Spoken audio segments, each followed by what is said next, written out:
Hello guys, இன்றைக்கி செல்வி cooking சேனலில் சுண்டக்காய் கடையில் தான் செய்ய போகிறேன். வாங்க எப்படி செய்யுதுன்னு பார்க்கலாம். அதுக்கு 3/4 கிளாஸ் துவரம் பருப்பு எடுத்திருக்கேன். இது நல்லா வாஷ் பண்ணிக்கலாம். வாஷ் பண்ணிவிட்டு அதுக்கப்புறம் சுண்டக்காய் எடுத்திருக்கேன். எந்த அளவுக்கு துவரம் பருப்பு எடுக்கிறோமோ அதே அளவுக்கு சுண்டக்காய் எடுத்துக்கோங்க. அதுக்கப்புறம் அதில் 2 கட்டி பெருங்காயம் சேர்த்துருக்கேன், 2 தக்காளி சேர்த்துருக்கேன். இதையெல்லாம் சேர்த்துக்கிட்டதுக்கப்புறம் 1 டேபிள் ஸ்பூன் மஞ்சள்தூள் சேர்த்துருக்கேன். அதுக்கப்புறம் விளக்கெண்ணெய் சேர்த்துருக்கேன். விளக்கெண்ணெய் ஆப்ஷனல் தான், விருப்பப்பட்டால் சேர்த்துக்கோங்க.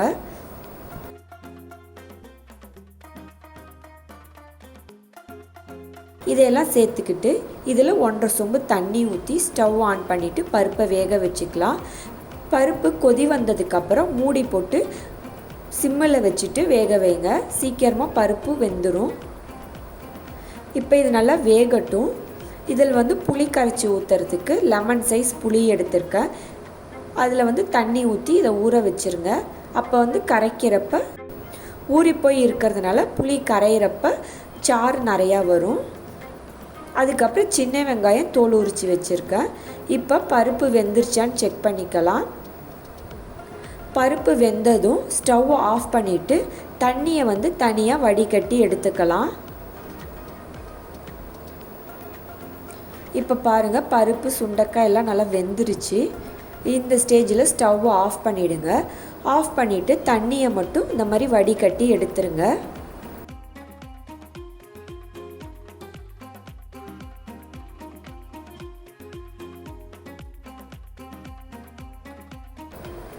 தண்ணியை வடிகட்டி எடுத்ததுக்கப்புறம் இதை எல்லாத்தையும் கடைஞ்சிக்கோங்க. நல்லா ஃபைனாக இந்த மாதிரி கடைஞ்சி எடுத்துக்கிட்டு இந்த மாதிரி கடைஞ்சிக்கோங்க சுண்டைக்காயை. அதுக்கப்புறம் புளி ஊற வச்சுருந்தோல அதை நல்லா பிசைஞ்சிட்டு புளிச்சாறை இதில் சேர்த்துக்கோங்க. புளிச்சாறு சேர்த்ததுக்கப்புறம் இதில் மிளகாய்த்தூள் 1.5 டேபிள் ஸ்பூன் சேர்த்துக்கோங்க. அதுக்கப்புறம் தேவையான அளவு உப்பு சேர்த்துக்கோங்க. இதையெல்லாம் சேர்த்துட்டு நல்லா கலக்கி விட்டுட்டு வடிகட்டி வச்சுருந்தோல தண்ணி அதையும் இதில் எடுத்து ஊற்றிடுங்க. இப்போ இதெல்லாம் ஊற்றுனதுக்கப்புறம் ஸ்டவ் ஆன் பண்ணிவிட்டு இது நல்லா கொதிக்க விடுங்க. மிளகாத்தூள் சேர்த்ததுனால மிளகாத்தூள் ஸ்மெல் போகணும். அதுக்கப்புறம் இதில் தாளித்து கொட்டுறதுக்கு வாணலில் எண்ணெய் ஊற்றிக்கோங்க. எண்ணெய் சூடானதும் கடுகு உளுந்து போட்டு தாளிச்சிக்கோங்க. அதுக்கப்புறம் கட் பண்ணி வச்சுருக்கிற வெங்காயத்தை சேர்த்துட்டு வெங்காயம் நல்லா கோல்டன் ப்ரௌனாக வர்ற மாதிரி வதக்கி எடுத்துக்கோங்க.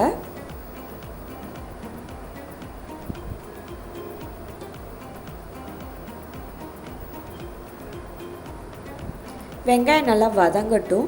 இந்த மாதிரி கோல்டன் ப்ரௌன் கலரில் வந்ததுக்கப்புறம் குழம்புல சேர்த்துக்கலாம்.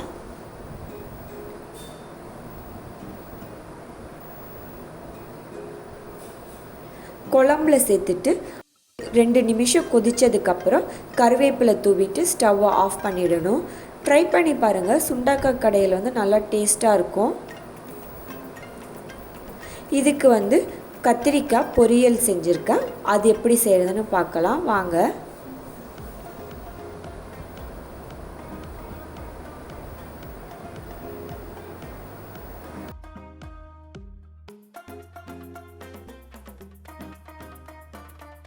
ஸ்டவ் ஆன் பண்ணிவிட்டு வாணல் வச்சுக்கோங்க. அதில் 2 கரண்டி எண்ணெய் ஊற்றிட்டு கடுகு உளுந்து போட்டு தாளிச்சிக்கோங்க. கடுகு பொரிஞ்சதுக்கப்புறம் அதில் 5 பல் பூண்டு சேர்த்துக்கோங்க. இந்த மாதிரி தட்டி தோலோடையே சேர்த்துக்கோங்க. தட்டிட்டு அப்போ தான் நல்லாயிருக்கும் டேஸ்ட்டு. அதுக்கப்புறம் 1 கொத்து கருவேப்பிலை சேர்த்துக்கோங்க. பூண்டு நல்லா வதங்கினதுக்கப்புறம் கட் பண்ணி வச்சுருக்கிற கத்திரிக்காயை இதில் சேர்த்துக்கலாம். கத்திரிக்காயை கட் பண்ணிவிட்டு தண்ணியில் போடுங்க, இல்லாட்டி கத்திரிக்காய் கருத்து போயிடும். கத்திரிக்காயை சேர்த்துட்டு அதில் 1 டேபிள் ஸ்பூன் குழம்பு மிளகாய்த்தூள், மஞ்சத்தூள், தேவையான அளவு உப்பு சேர்த்துட்டு நல்லா கிண்டி விடுங்க. கத்திரிக்காய் வேகிறதுக்காக 1/2 கிளாஸ் தண்ணி ஊற்றிருக்கேன். தண்ணி ஊற்றிட்டு நல்லா கிண்டி விட்டுட்டு மூடி போட்டு வேக வைங்க. இது நல்லா வேகட்டும்.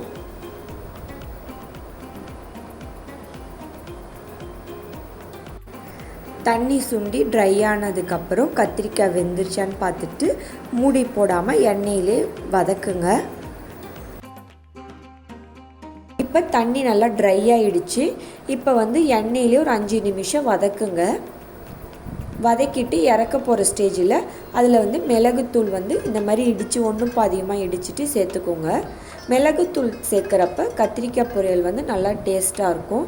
மிளகுத்தூள் சேர்த்துட்டு நல்லா கிண்டி விட்டுட்டு 2 நிமிஷத்துக்கு அப்புறம் ஸ்டவ்வை ஆஃப் பண்ணிவிடுங்க. ட்ரை பண்ணி பாருங்கள். சுண்டக்காய் கடையலும் அதுக்கு கத்திரிக்காய் பொரியலும் நல்லா டேஸ்ட்டாக இருக்கும். எப்படி இருக்குன்னு கமெண்ட் பண்ணுங்கள். பிடிச்சிருந்தா செல்வி குக்கிங் சேனலுக்கு சப்ஸ்கிரைப் பண்ணுங்கள். தேங்க்யூ.